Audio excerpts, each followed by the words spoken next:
अस्सलाम वालेकुम स्टूडेंट्स, इंशाल्लाह अभी हम इलेक्ट्रोलाइट्स पढ़ेंगे। इलेक्ट्रोलाइट्स चैप्टर तो ठीक है। इंशाल्लाह हम अभी एडल्ट हेल्थ नर्सिंग में जो यूनिट नंबर 2 है वो हम स्टार्ट करने वाले हैं, जो कि हमारे पास बहुत ज़्यादा इम्पोर्टेंस है पेपर के हवाले से।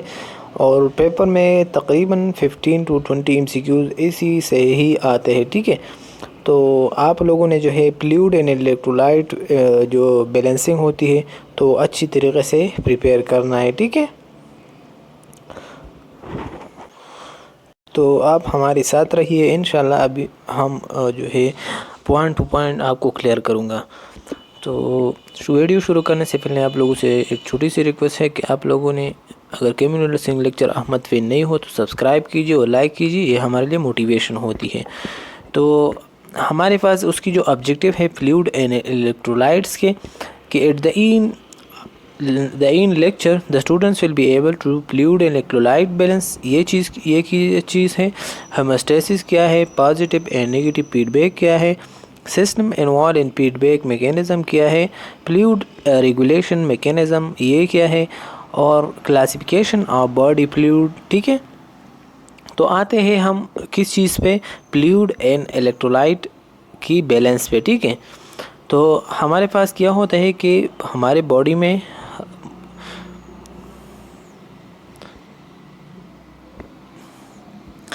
देखें कि हमारी बॉडी में फ्लूइड की अपनी मकदार होती है, समझ गए। तो उसमें कोई भी इम्बैलेंसिंग जब आ जाते हैं तो हमारी बॉडी की जो प्रॉपर फंक्शन होती है वो डिस्टर्ब होती है, ठीक है। तो इसी वजह से हम नर्सिंग में फ्लूइड इलेक्ट्रोलाइट बैलेंसिंग को समझना लाजमी है, ठीक है। तो पहला पॉइंट में ये बता रही है कि fluid and electrolyte balance is a dynamic process that is crucial for life and homeostasis, ठीक है। तो ये हमारे पास डायनामिक है। डायनामिक का मकसद ये है कि ये हमारे पास चेंज होता रहता है, ठीक है। उसकी जो बैलेंसिंग होती है वो चेंज होते रहते हैं, ठीक है।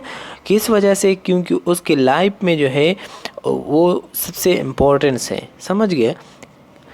और वो जो हेमोस्टेसिस होती है ना हमारी बॉडी के, तो हमारी बॉडी की हेमोस्टेसिस भी इस चीज़ से जो है वो कंट्रोल होती है। Fluid occupy almost 60% of weight of an adult, ठीक है। तो एडल्ट में ऑलमोस्ट जो 60% होती है वो क्या है, वो हमारे पास वाटर होती है, ठीक है, फ्लूइड होती है। फिर हमारे पास body fluid is located into two fluid compartment, ठीक है। एक हमारे पास intracellular spaces and the extra cellular spaces. तो आप याद रहे, आपको याद होना पड़ता है कि हमारे पास 2 फ्लूइड कंपार्टमेंट है। एक हमारे पास इंट्रासेलुलर है जो कि सेल के अंदर, ठीक है, और एक हमारे पास एक्स्ट्रा सेलुलर है जो कि सेल्स के आउटर, ठीक है।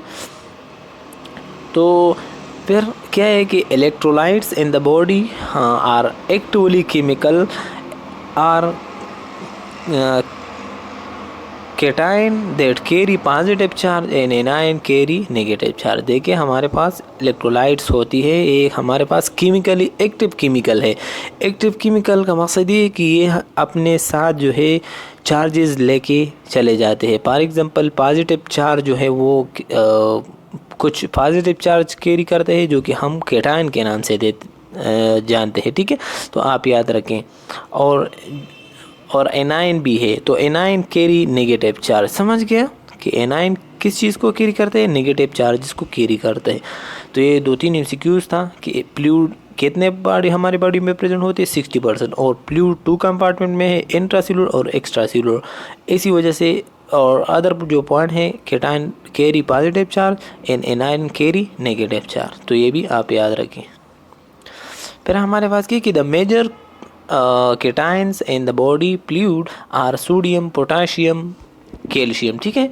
तो सोडियम, पोटाशियम, कैल्शियम हमारे पास मेजर केटाइन में आते हैं। मीन जो पॉजिटिव चार्ज होती है ना, तो सोडियम पे और इसी तरीके से पोटाशियम पे और कैल्शियम पे, ठीक है। तो ये चीज़ों पे हमारे पास पॉजिटिव चार्ज है, ठीक है, और ये हमारे बॉडी में बड़ी मकदार में होती है, ठीक है। फिर हमारे और इसी तरीके से मैग्नीशियम और हाइड्रोजन आयन भी, समझ गए। और इसी तरीके से हमारे पास जो मेजर एनाइन है, मेजर कैटायन ऊपर है और मेजर एनाइन नीचे हम डिस्कस करते हैं कि इसमें हमारे पास क्लोराइड आते हैं जो कि और बाइकार्बोनेट आते हैं, सल्फेट आते हैं, प्रोटीनेट आयन आते हैं। तो देखें कि हमारे पास जो नेगेटिव है, तो नेगेटिव चार्ज जो पार्टिकल है वो हमारे बॉडी में कौन कौन से हैं? Chloride, bicarbonate, sulphate, proteinate, anion. ठीक है, तो ये आप एमसीक्यूज के लिए याद रखें। देखिए फिर हमारे पास इसकी जो मेन डायग्राम है, तो आप इसको समझे, सारी जो फ्लूइड की कंसेप्ट है वो आपको क्लियर हो जाएंगी। तो ये तो आपको पता है कि फीमेल और मेल में जो है इसकी कंपोजिशन डिफरेंस है। तो फीमेल में हमारे पास क्या होता है कि उसमें सॉलिड पोर्शन जो होती है वो हमारे पास 45% होती है, समझ गए, और 55% उसमें फ्लूइड प्रेजेंट होती है, समझ गए, किस चीज़ में? फीमेल में, समझ गया। फिर हमारे पास उसकी जो हम बात करते हैं मेल की, तो मेल में हमारे पास 40% सॉलिड रीजन होती है और इसी तरीके से 60% जो है उसमें फ्लूइड प्रेजेंट होती है, समझ गया। तो अगर एमसीक्यूज़ के लिहाज से बात कर ले तो ये चीज़ आपने याद रखना है कि हमारे पास, हमने पहले भी बताया कि 2 कंपार्टमेंट होती है।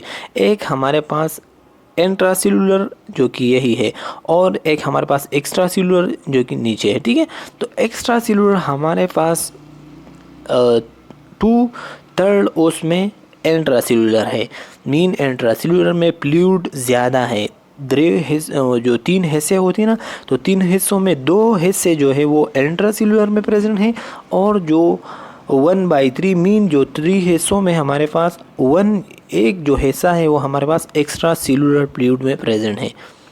फिर उसने एक्स्ट्रा सेलुलर को जो है ओवर ब्रॉड किया है कि एक्स्ट्रा सेलुलर में हमारे पास फिर 2 कंपार्टमेंट्स हैं। एक हमारे पास इंटरस्टिशियल स्पेसेस है और एक हमारे पास प्लाज्मा है, मीन जो ब्लड है, ब्लड में जो चीज़ चलते हैं। ठीक है, तो इंटरस्टिशियल स्पेस में हमारे पास 80% जो होती है तो इंटरस्टिशियल स्पेस में फ्लूइड होती है जो कि एक्स्ट्रा सेलुलर के है। ठीक है, और 20% हमारे पास प्लाज्मा में होती है। तो ये आप एमसीक्यूज़ के लिए याद रखें, ये दोनों रीजन हमारे पास एक्स्ट्रा सेलुलर के है। ठीक है, और एक्स्ट्रा सेलुलर फिर डिवाइड हुआ है इंटरस्टिशियल स्पेसेस और 20% प्लाज्मा। ठीक है, तो इसमें और भी है कि इंट्रावेस्कुलर। ठीक है, और लेकिन हाँ, ये 2 चीज़ें आप याद रखिए एमसीक्यूज़ के लिए, पेपर के लिए। ठीक है, तो ये हमारे पास उसने एक डायग्राम ड्रा की हुई है। ठीक है, कि ये क्या है कि इंट्रासेलुलर फ्लूइड जो है ये हमारे पास इस सेल में अंदर होती है, वो हमारे पास ज़्यादा है। ठीक है, और इसी तरीके से जो एक्स्ट्रा सेलुलर फ्लूइड है वो हमारे पास जो ब्लड वेसल में होती है या इंटरस्टिशियल स्पेसेस में होती है, तो वो हमारे पास 1/3 है। ठीक है, तो 1/3 और 2/3 जो है वो आप याद रखिए एमसीक्यूज़ के लिए। ठीक है, फिर हमारे पास हम पढ़ते हैं कि हेमोस्टेसिस क्या है। तो हेमोस्टेसिस हमारे पास is a dynamic process in which the body में maintain balance by constant adjusting to internal and external environment या एक्सटर्नल स्टिमुलाई। देखिए हेमोस्टेसिस किस वजह से काज होती है, तो हेमोस्टेसिस हमारे पास मेन जो काज है वो स्टिमुलाई है, या इंटरनल स्टिमुलस है या एक्सटर्नल स्टिमुलस। इंटरनल और एक्सटर्नल दोनों स्टिमुलस है, समझ गया। तो वो उस स्टिमुलस को अपने जो हमारा बॉडी होती है वो बॉडी कोशिश करता है कि वो स्टिमुलस को जो है कम से कम किया जाए। ठीक है, तो इंटरनल और एक्सटर्नल को बैलेंस में रखना ये हमारे पास होमोस्टेसिस है। ठीक है, अगर आप इस वर्ड्स को देखें तो ये हमारे पास कह रहा है कि homo mean same and status mean क्या? कंडीशन। ठीक है, तो सेम कंडीशन रखना ये हमारे पास होमोस्टेसिस प्रोसेस के है। फिर इसमें हमारे पास 2 है, एक नेगेटिव फीडबैक होमोस्टेसिस है और एक हमारे पास पॉजिटिव है, पॉजिटिव फीडबैक होमोस्टेसिस है। लेकिन हम आपको बता रहे हैं कि फीडबैक क्या है। सबसे पहले तो ये जाने, तो फीडबैक हमारे पास is the relaying of information about a given condition to the appropriate organ or system. देखिए हमारे पास एक एप्रोप्रिएट आर्गन आर सिस्टम को एक क्या कि मैसेज चल रहा है। ठीक है, अगर हम एग्जांपल ले ले तो मतलब एप्रोप्रिएट आर्गन हम ले ले हेमोस्टेसिस की जो टेम्परेचर होती है, तो टेम्परेचर किस जगह से कंट्रोल होती है? हाइपोथैलेमस है, तो उस हाइपोथैलेमस को फीडबैक देना कि ये चीज़ कम हुआ है, टेम्परेचर कम हुआ है, तो आप मेटाबॉलिज्म ज़्यादा कर ले ताकि टेम्परेचर राइज़ हो जाए।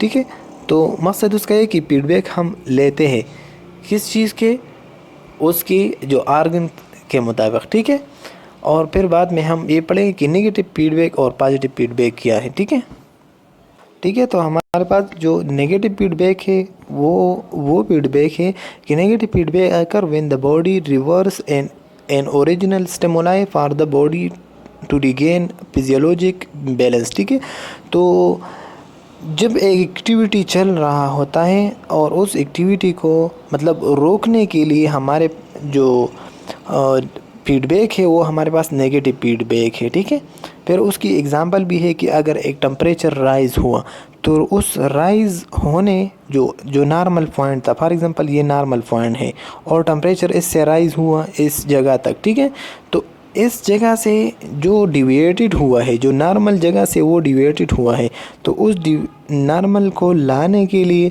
वो क्या फॉलो करते हैं, नेगेटिव फीडबैक। ठीक है, कि जो एक्टिविटी में रिवर्स एक्टिविटी चल रहा हो, ठीक है, कि रिवर्स अपनी ओरिजिनल जगह पे आते हैं, तो उसको हम नेगेटिव फीडबैक कहते हैं। ठीक है, और पॉजिटिव फीडबैक हम उसको कहते हैं कि कोई भी एक्टिविटी हो और वो हमें एनहांस करने की जो है स्टिमुलस होनी पड़ती है, तो हमारे पास पॉजिटिव फीडबैक है।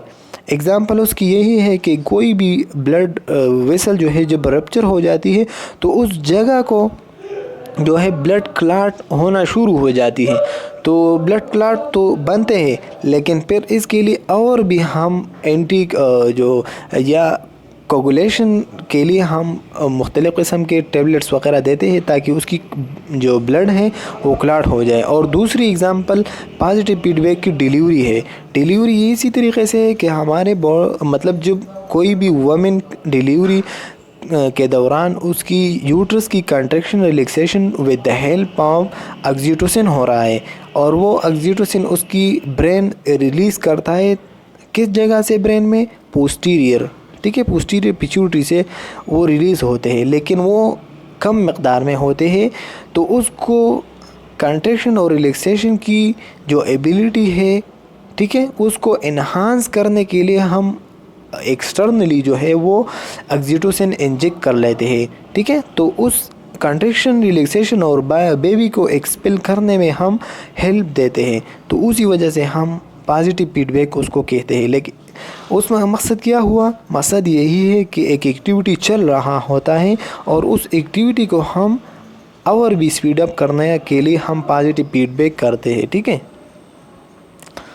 फिर हमारे पास उसकी एग्जांपल है कि ब्लड प्रेशर कंट्रोल, जो ब्लड प्रेशर अगर राइज हुआ and maintain of normal body temperature are the example of negative feedback. ठीक है, तो नेगेटिव फीडबैक ये एग्जांपल एमसीक्यूज़ के लिए याद रखें कि हमारे पास हमारी बॉडी में जो है, हमारी बॉडी में टेम्परेचर जब राइज़ हो जाती है तो उसको नॉर्मल में लाने के लिए हमारे पास नेगेटिव फीडबैक होती है, और ब्लड प्रेशर अगर राइज़ हुआ तो उस राइज़ ब्लड प्रेशर को भी कम करने के लिए हम किस चीज़, हम ये मेंटेनेंस करवाते हैं, हमारे नेगेटिव फीडबैक काम करते हैं। और वाइल इसी तरीके से blood clotting after injury in women labour are example of positive feedback. तो ये दो एमसीक्यूज़ जो 4 एमसीक्यूज़ है, 2 नेगेटिव फीडबैक और 2 पॉजिटिव फीडबैक, तो आप ये याद रखें। ठीक है, फिर हमारे पास सिस्टम इन्वॉल्व इन फीडबैक। ठीक है, तो कौन कौन से सिस्टम जो है वो फीडबैक में इन्वॉल्व होती है। ठीक है, the major system involve in feedback are the nervous and endocrine system. देखिए हमारे पास हमारी बॉडी में 2 मेन सिस्टम है। ठीक है, एक नर्वस सिस्टम है, एक एंडोक्राइन सिस्टम है। ये दोनों क्या कि इंटरचेंजेबली काम करते। ठीक है, तो ये दोनों फीडबैक हमारे मतलब ये दोनों सिस्टम जो है हमारे फीडबैक में काम करते हैं। नर्वस सिस्टम क्या करते हैं कि the nervous system regulate homeostasis by sensing system deviation and sending nerve impulse to appropriate organ. देखिए हमारे बॉडी में जब कोई भी कमी आती है तो उस कमी आने की वजह से हमारे बॉडी डायरेक्टली जो है ब्रेन को स्टिमुलेट करते हैं कि कोई भी कमी आपकी बॉडी में हुआ है, तो वो क्या करते हैं, उस ब्रेन जो है डायरेक्टली ग्लैंड पे एक्ट करते हैं और उस ग्लैंड से क्या करते हैं, endocrine system. The endocrine system use the release and action of hormone to maintain homeostasis। ठीक है, तो फिर क्या करते हैं, मुख्तलिफ़ किस्म के हार्मोन और एंजाइम ये चीज़ें जो है हमारा बॉडी प्रोड्यूस कर लेते हैं। तो मैसेज ब्रेन में जाना और फिर एक ग्लैंड तक आना, ये हमारे पास नर्वस सिस्टम की फीडबैक है, और ग्लैंड से सिक्रीशन होना ये हमारे पास एंडोक्राइन ग्लैंड के है। समझ गया ना। फिर हमारे पास बॉडी फ्लूइड होती है। तो बॉडी जो fluid make up a large portion of the body which is approximately 50 to 60% total body weight. तो आप याद रखें कि 50 to 60% जो वेट होती है हमारी बॉडी के, वो हमारे पास बॉडी फ्लूइड का होता है। ठीक है, location of fluid main compartment जो होती है, हमने पहले भी बताया कि body fluid are divided between two main compartment. एक हमारे पास इंट्रासेल्युलर फ्लूइड होती है और कंपार्टमेंट होती है, और दूसरा जो है वो हमारे पास एक्स्ट्रा सेल्युलर कंपार्टमेंट होती है। समझ गया। तो इंट्रासेल्युलर कंपार्टमेंट्स पर हम पढ़ेंगे। तो intracellular compartment fluid function as stabilizing agent for the part of the cell, help maintain cell shape and assist with transport of nutrients across the membrane, cell membrane and in and out of the cell। देखिए intracellular fluid हमारे पास हमारी cell में हमारे cell को क्या कर देते हैं, उसकी प्रॉपर शेप देते हैं, और उसकी जो अंदर ऑर्गेनेलीज वगैरह होती है उसको मेंटेन करते हैं फ्लूइड। ठीक है, जो कि प्रॉपर फंक्शन के लिए फ्लूइड रिक्वायर्ड होती है आपके सेल को। ठीक है, तो इंट्रासेल्युलर यही है कि वो शेप देता है जो अंदर उसमें फ्लूइड होती है। और एक्स्ट्रा सेल्युलर में फ्लूइड क्या करते हैं कि extra cellular fluid mostly appear as interstitials. हमने पहले बताया कि इंटरस्टिशियल स्पेस में 80% जो होती है वो हमारे पास फ्लूइड होती है। ठीक है, तो ये और इंट्रावस्कुलर मीन जो 20% रह गया था वो हमने पढ़ा। तो ये मोस्टली जो है अपेयर होती है किस जगह में, एक्स्ट्रा सेल्युलर में भी इस जगह में फ्लूइड होती है। फिर फ्लूइड रेगुलेशन मैकेनिज्म हमारे बॉडी में क्या है, सबसे पहले द थ्रस्ट सिस्टम है। तो थ्रस्ट सिस्टम या थ्रस्ट सेंटर हमारे पास इन द हाइपोथैलेमस स्टिमुलेट और inhibit the desire for a person to drink. ठीक है, तो हमारे पास थ्रस्ट जो होती हैं वो डिटेक्ट जब हमें क्या होती कि हमें हमारा दिल करता है कि कोई भी जो है ड्रिंकिंग करवाएं, तो जो वो ड्रिंकिंग करवाना इसको हमारी बॉडी में किस जगह डिटेक्ट करते हैं, हाइपोथैलेमस को डिटेक्ट कर लेते हैं। ठीक है, तो उससे हमारे पास वो स्टिमुलस चले जाते हैं, और अगर हाइपोथैलेमस वो स्टॉप भी कर लेते हैं उस स्टिमुलस को, और वो स्टिमुलस अलाउ भी करते हैं। ठीक है, तो थ्रस्ट सिस्टम आप याद रखें कि थ्रस्ट सिस्टम आपके कौन से पार्ट हैं, तो हाइपोथैलेमस, एमसीक्यूज़ के लिए याद रखें। ठीक है, इंपॉर्टेंट्स है। एंड फिर हमारे पास एडीएच है। ठीक है, एंटी डाययूरेटिक हार्मोन। तो एंटी डाययूरेटिक हार्मोन हमारे पास एक हार्मोन है जो कि पोस्टीरियर पिट्यूटरी से रिलीज़ होती है। ठीक है, उसको हम दूसरा नाम वेसोप्रेसिन भी कहते हैं। तो regulate the amount of water कि the kidney tubule absorb and release in response to low blood volume or in response to an increase in concentration of sodium and other solute in intravascular fluid। ठीक है, तो देखें कि ADH mainly जो body में काम करते हैं वो जब रिलीज़ होती है ब्रेन से, तो वो डायरेक्टली एक्ट करते हैं किस चीज़ पे, डिस्टल कन्वोल्यूटेड ट्यूब्यूल और कलेक्टिंग डक्ट्स में। ये दो आप जानते हैं कि हमारे पास नेफ्रॉन्स की पार्ट्स है, ट्यूब्यूलर पार्ट्स है। ठीक है, तो वो उस पे एक्ट करते हैं और वाटर को रीअब्जॉर्ब करवाते हैं। जब आपको थ्रस्ट लग जाती है ना, तो एडीएच रिलीज़ होती है और आपकी फ्लूइड जो है वो रीअब्ज़ॉर्ब होना स्टार्ट हो जाती है आपकी ब्लड से, ठीक है। तो वो किसके काम है? वाटर रिटेंशन एडीएच का काम है। तो एमसीक्यूज़ के लिए याद रखिए पॉइंट। फिर हमारे पास द रेस सिस्टम। अगर मैं बात करता हूँ कि आप अगर लेक्चर देखते हैं ना, तो आपने साथ कापी रखे और एक एक पॉइंट जो हम देते हैं वो आप अपने साथ लिख ले, ठीक है। आपको बहुत पैदा होगा बाद में। तो द रेस सिस्टम क्या है? देखिए उसकी एब्रीवेशन है कि द रेनिन एंजियोटेंसिन अल्डोस्टेरोन सिस्टम, ठीक है। तो ये मैकेनिज़्म उसकी भी ब्लड प्रेशर जो है वो मेंटेन करना है, राइज़ करना है। जब ब्लड प्रेशर कम हो जाती है तो वो डायरेक्टली उसको राइज़ करने में हेल्प देते हैं।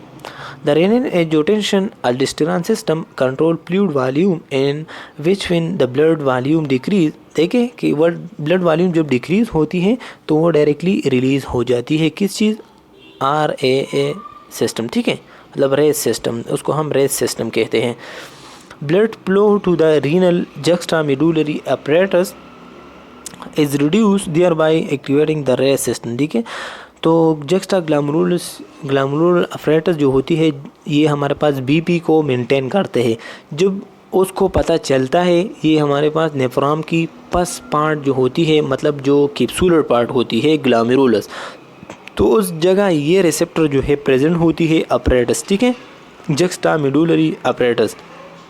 तो वो ये डिटेक्ट कर लेते हैं और डायरेक्टली जो है वो ब्रेन में मैसेज ले के जाते हैं कि आप क्या कर ले, रेस सिस्टम को इन्वॉल्व कर ले हमारे साथ, ताकि ब्लड की जो वॉल्यूम है जो कम हुआ है वो राइज हो जाए, ठीक है। फिर हमारे पास जो अवर है कि एट्रियल न्यूरोयूरेटिक पेप्टाइड, ये भी हमारे पास एक हार्मोन है जो कि फ्लूइड की रेगुलेशन में हेल्प देते हैं। और सबसे पहले हम बात कर लेते हैं कि ये किस जगह से रिलीज़ होती है। यह हमारे पास हार्ट की एट्रियम जो होती है, एट्रियम लेफ्ट एट्रियम से रिलीज़ होती है, ठीक है, सॉरी राइट एट्रियम से रिलीज़ होती है। तो एमसीक्यूज़ के लिए ये चीज़ याद रखें कि ANP जो हार्मोन है ये किस जगह से? हार्ट से रिलीज़ होती है, ठीक है। और हार्ट के किस चीज़ से, किस पोर्शन से? हमारे पास राइट एट्रियम से। और उस राइट एट्रियम से जब वो रिलीज़ होती है ना, तो इसका मेन काम ये है कि जब कोई भी ओवरलोड हो जाती है, ठीक है, तो उस ओवरलोड को कम करने के लिए ये ज़्यादा जो है यूरिनेशन परफॉर्म कर लेते हैं, ठीक है, ये जो ANP हार्मोन है। फिर हमारे पास नॉर्मल इनटेक एंड आउटटेक क्या है?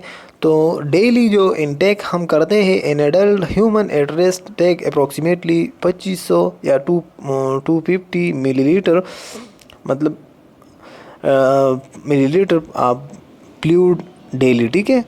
तो 2500 जो है ये चीज़, ये 2500 मिलीलीटर फ्लूइड आपने डेली लेना है, ठीक है। लेवल ऑफ इनटेक मतलब वो आप किस किस चीज़ों में आप ये जो 2500 जो फ्लूइड है मिलीलीटर, ये आप किस किस चीज़ों, किन किन सोर्सेज के ज़रिए वो आप लेते हैं। तो सबसे पहले हमारे पास 1200 जो होती है वो हमारे पास वो हम इनटेक करते हैं फ्लूइड के, ओनली फ्लूइड के, ठीक है। और फूड में हमारे पास वाटर जो चलते हैं हमारे बॉडी में फ्लूइड वो 1000 चलते हैं, ठीक है।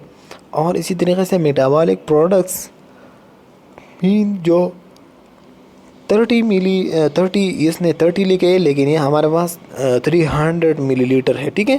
तो ये चीज़ें, तो जब वो ये कुल जमा हो जाती है तो इससे 2500 जो है मिलीलीटर बन जाते हैं। तो डेली आउटपुट हमारे पास, आउटपुट जो है इनटेक के अप्रॉक्सीमेटली बराबर होती है आउटटेक की, ठीक है। जितने आप लेते हैं वो आप एक्सक्रीट भी करते हैं, समझ गए। फिर normal output occur is urine breathing perspiration pieces and in minimal amount of vaginal secretion. देखें हमारे पास हमारी बॉडी में और जगह से भी ये माइनर रूट्स में जो है वो निकलते हैं फ्लूइड, यूरिन से, ब्रीथिंग से, पर्सपायरेशन में जो स्वेटिंग से या इसी तरीके से धुआं वगैरह जो निकलते हैं हमारे बॉडी से, और पीसेस, और इसी तरीके से और वेजाइनल सेक्रीशन की वजह से भी फ्लूइड निकलते हैं हमारी बॉडी से। फिर हमारे पास ओवर हाइड्रेशन एंड एडेमा। तो ओवर हाइड्रेशन का मकसद ये है कि जब आप कोई चीज़ ज़्यादा मकदार में लेते हैं, ठीक है, तो over hydration is an excessive of water in the body. जब आपकी बॉडी में ज़्यादा वाटर इनटेक आप कर लेते हैं तो उसको हम ओवर हाइड्रेशन करेंगे। और जब एडेमा होती है तो एडेमा क्या है कि उस ओवर हाइड्रेशन की वजह से उससे oedema is the excessive accommodation of fluid in the interstitial tissue space also called the third space fluid. तो आप एमसीक्यूज़ के लिए याद रखिए कि थर्ड स्पेस फ्लूइड जो है वो किस जगह को कहते हैं हम। और इसी तरीके से फ्लूइड इन इंटरस्टिशियल स्पेसेस जो होती हैं या इंटरस्टिशियल टिश्यू जो होती हैं उसमें चले जाते हैं। देखें एडेमा किस मैकेनिज़्म की वजह से होती है। तो हमारी बॉडी में टू प्रेशर होती है, ठीक है। एक हमारे पास इंटरनली इंट्रावेस्कुलर में हाइड्रोस्टैटिक प्रेशर होती है और दूसरी जो कंपार्टमेंट है आउटसाइड के वो हमारे पास अनकॉटिक या ऑस्मोटिक प्रेशर होती है। तो इस अनकॉटिक और ऑस्मोटिक प्रेशर जो कि प्रेजेंट होती है इंटरस्टिशियल स्पेसेस में और उसको मेंटेन किया हुआ है जो ब्लड वेसल में अंदर जो होती है वो हमारे पास हाइड्रोस्टैटिक प्रेशर होती है। तो ये हाइड्रोस्टैटिक प्रेशर और अनकॉटिक और ऑस्मोटिक प्रेशर इस दोनों ने एक दोनों को बैलेंस किया हुआ है, ठीक है। जब आपकी अनकॉटिक और ऑस्मोटिक प्रेशर कम हो जाती है तो आपकी जो अंदर हाइड्रोस्टैटिक प्रेशर ज़्यादा होता है तो वो ज़्यादा हो जाती है और जो अंदर वेस्कुलर में मीन जो ब्लड वेसल में जो फ्लूइड होती है वो बाहर की तरफ आपकी इंटरस्टिशियल स्पेसेस में आ जाती है और आपको क्या कर लेते हैं, एडेमा काज कर लेते हैं, ठीक है। तो cause of oedema is cause by disruption of the filtration and osmotic pressure, ठीक है। तो हमने पहले भी बताया आपको कि ऑस्मोटिक प्रेशर की वजह से होती है कि जब ऑस्मोटिक और अनकॉटिक प्रेशर कम हो जाती है तो फ्लूइड बाहर जो है एक्स्ट्रा सेलुलर स्पेसेस या इंटरस्टिशियल स्पेसेस ये दोनों सेम है, ठीक है। फिर और क्या कर लेते हैं कि बॉडी सर्कुलेटिंग फ्लूइड, ठीक है, और वो फ्लूइड जो है वो सर्कुलेट करते हैं। ट्रीटमेंट ऑफ एडेमा, तो एडेमा के लिए हम क्या करते हैं, हम जो मेडिकल में डायरेटिक्स देते हैं। डायरेटिक्स वो मेडिसिन होती है जो कि फ्लूइड को लॉस करने में हेल्प देते हैं। जब ज़्यादा फ्लूइड हमारी बॉडी में अकोमोलेट हो जाती है, जमा हो जाती है, तो उसको कम करने के लिए हम डायरेटिक्स देते हैं, ठीक है। फिर डिहाइड्रेशन क्या है, तो ओवर हाइड्रेशन और एडेमा तो हमने पढ़ी। फिर dehydration mean removal of excessive water, ठीक है, बॉडी से। क्या is dehydration is a deficiency of body water और एक्सेसिव लॉस ऑफ वाटर, ठीक है। Cause dehydration include prolong sun exposure and excessive exercise as well as diarrhoea, vomiting and burn. तो इस चीज़ों से, इस वजह से जो है हमारी बॉडी से वाटर लॉस हो सकती है। क्या किस से, एक्सेसिव अगर आप एक्सरसाइज करते हैं कोई जगह बर्न हो जाती है या डायरिया ज़्यादा हो जाती है या वोमिटिंग हो जाती है, ठीक है, तो इस वजह से होती है। ट्रीटमेंट ऑफ डिहाइड्रेशन के लिए हम ट्रीटमेंट कौन कौन से देते हैं, तो हम सप्लीमेंट फ्लूइड देते हैं, ठीक है, कि उसमें सप्लीमेंटेशन हो, ठीक है, मीन जो इलेक्ट्रोलाइट्स है वो प्रेजेंट होती है, ठीक है। तो फिर हम उसको एडमिनिस्टर करते हैं। फिर हमारे पास इलेक्ट्रोलाइट्स क्या है, ठीक है। तो electrolytes is a substances that will dissociate into ions when dissolving in water, ठीक है। जब आप वाटर में ये चीज़ डिसॉल्व करते हैं ना तो वो उसमें चार्जेस आ जाती है, तो उसको हम इलेक्ट्रोलाइट्स कहते हैं। और origin electrolytes are found in the form of inorganic salt, acid and base, ठीक है। तो ये एसिड एंड बेस जो है इसकी वजह से पाउंड होती है, ठीक है। ये किस चीज़ से पाउंड होती है, जो इलेक्ट्रोलाइट्स होती है, एनाइन केटाइन की बात करते हैं। तो ये हमारे पास इनऑर्गेनिक साल्ट और एसिड बेस वगैरह ये चीज़ों से बनती है, उससे पैदा हुए। फिर एक्टिव केमिकल क्या है कि electrolytes concentration are measure according to their chemical activity and express as a multi equivalent, ठीक है। तो मल्टी इक्विवेलेंट और केमिकल एक्टिविटी ये चीज़ें जो है वो किस वजह से होती है, ये हमारे पास कि अब अपनी अपनी इक्विवेलेंसी होती है, ठीक है। फिर हमारे पास आयन क्या है, तो ions each chemical elements has an electrical charge इधर पॉजिटिव और नेगेटिव, ठीक है।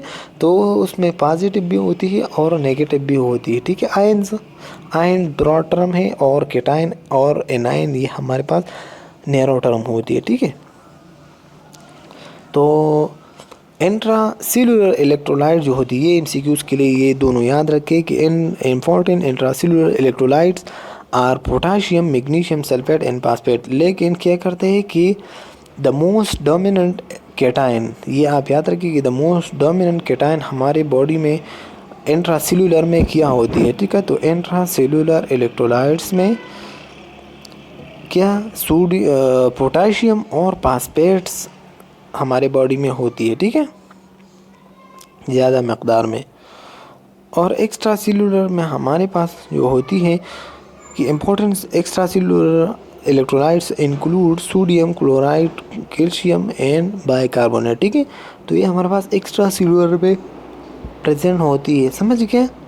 तो एंड द मोस्ट एसेंशियल एक कैटायन इज सोडियम। तो ये हमारे पास जो मोस्ट इम्पोर्टेंट होती है एक्स्ट्रा सेलुलर में, वो हमारे पास सोडियम होती है, ठीक है। कैटायन सोडियम में होती है, while the chorionic is the most important action, ठीक है। तो ये आप दोनों याद रखें कि इंट्रा सेलुलर में हमारे पास पोटाशियम और सल्फेट ये दो अहम थे, ठीक है। और जो एक्स्ट्रा सेलुलर या ये चीज़ों में हमारे पास 12 हावर होती है सर, ठीक है। तो सोडियम एंड क्लोराइड ये हमारे पास मोस्टली प्रेजेंट होती है, समझ गए। तो ये था हमारे पास उसकी जो इंट्रा कंपार्टमेंट में थी, उसकी जो सिंपल इंट्रोडक्शन थी। तो ये हमारे पास फर्स्ट पार्ट कंप्लीट हुआ फ्लूइड एंड इलेक्ट्रोलाइट्स बैलेंस में, ठीक है। तो ये यूनिट 2 है HN एडल नर्सिंग 3rd सेमेस्टर की, ठीक है। और इंशाल्लाह और जो पार्ट्स उसके रह गए हैं 1, 2, 3 और 4, इसके मेन जो है 4 to 5 जो है हम क्या करते हैं वीडियोस बनाते हैं, ठीक है। तो आप अगर केमिकल नर्सिंग लेक्चर अहमद पे नए हो तो सब्सक्राइब कीजिए और लाइक कीजिए, ये हमारे लिए मोटिवेशन होती है। खुदा हाफिज़, अपना ख्याल रखिए और दूसरी वीडियो को देखें।